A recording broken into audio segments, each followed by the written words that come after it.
Assalamu alaikum. My name is Mahmoodul Hassan, and the topic of our project is improvement of PCB fabrication process using SPC tools. Group members include myself, Mahmoodul Hassan, Amar Umar, and Walid. But due to some family issues, Walid was unable to continue working on this project. Let me start by describing what printed circuit boards are.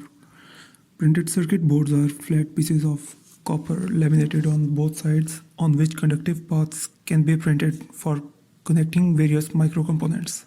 PCB are mainly used to provide electrical connection and mechanical support to electrical components of the circuit. PCB fabrication is a process that transforms a circuit board design into physical structure based upon specifications provided in design package. This physical manifestation is achieved through different processes: etching, laminating, milling, drilling, etc. Now moving towards problem statement. In our targeted organization, the printed circuit boards manufactured on daily basis showed variation in dimensions. This is because of few reasons that we will discuss in the later slides.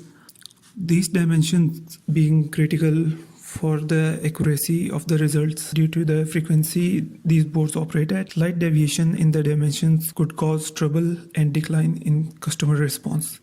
Some process improvement methods need to be devised for improving quality of the product manufactured. So to find out the reasons for the variation in dimensions of printed circuit boards, the methodology that we used, 7 basic quality tools, and then along with that SPC techniques for monitoring the improvement in processes. The quality performance index, such that a process capability index, was assessed before and after the implementation of SPC techniques to check process capability.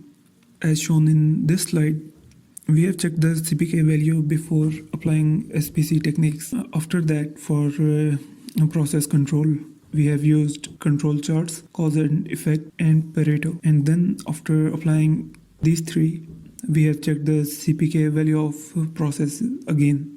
Control chart is used to study a process changes over time, the variation in the process, if they are controllable or not, if they are unpredictable or not, or if they are affected by any kind of special causes that are causing these variations. Then we have used a cause and effect diagram, which is a visual tool to logically organize possible causes for specific problem or effect by graphically displaying them in increasing detail. It is also called fishbone diagram. And after that, we have used Pareto chart to indicate the frequency of defects as well as their cumulative impact. Before applying any of it, we needed to gather data, and we did the sample size of 125 with 5 values noted down each day for 25 days. This data was observed using control charts to check whether the process is in control or not. To get accurate values of all required indices and diagrams, Minitab software is used. Minitab is a software product that helps you to analyze the data. This is designed essentially for the Six Sigma professionals. It provides a simple, effective way to input the statistical data, manipulate that data, identify trends and patterns, and then extrapolate answers to the current issues. This is our initial data. In rows, it shows the 5 values, which is our sample size for each day. And in each column, there are 25 values, which are for 5 days, sample data for 5 days. In total, there are 125 values. This is a process capability report of initial data. Here as shown, the lower limit is 0.25, the upper limit is 0.35, and the target is 0.3. But the CPK value is 0.82. It should be 1 so that we can achieve our target value and the process can be stable or consistent. This is X bar R chart for our initial data. In sample mean chart, there are 4 values that are below lower limit and there is one value that is above upper limit. Those values that are within the limits, even those values are not that consistent. And for simple range chart, there is one value that is above upper limit. To achieve our target, we need all the samples to be within limits and to somewhat in a consistent position with less variation. On this slide, we have test results for X bar chart. 1 point more than 3.0 standard deviations from center line. Test failed at sample points 3, 9, 15, 21 and 24. And for our chart, test failed at sample point 4. This was the explanation of the problem statement and the graphical representation of initial data before applying any techniques for the process stability. Now we will head towards the causes that are causing the variation and all the techniques that we have used to make process stable and consistent. This will be explained by my group member Amara Umar. So after finding it out that our current process was out of control and incapable at the same time, we decided to make a team that would investigate the causes of these effects. Slide 11 focuses on the cause and effect diagram made by that team. Different factors and the sub-factors that basically contributed towards our problem were identified and were made in the form of this cause and effect diagram. The software that we used for all the statistical analysis throughout the project was Minitab. Okay, so we distributed this whole the whole factors and sub-factors are basically shown in this table in the next slide. So we distributed all the factors into 6 M's, which is man, method, machine, measurements, material and mother nature. It was observed that the staff that was using the machine was less trained. It did not know how to operate the machine and what were the critical values and what were the critical dimensions that they need to keep it in mind. Second, they were negligent. For example, after 1 or 2 working hours in the morning, they would leave the machine unattended, and this was one of the reasons for problems in that machine and that milling process. Then one other problem was the manual setting of the machine. Every time the foreman used to align the machine, there used to be human error, and this was one of the major reasons that the dimensions were not uniform and there were deviations in those dimensions. Other factors were board thickness, lamination, humidity and temperature. These factors were causing least effect, but we still recorded it just to have a better know-how about the whole situation.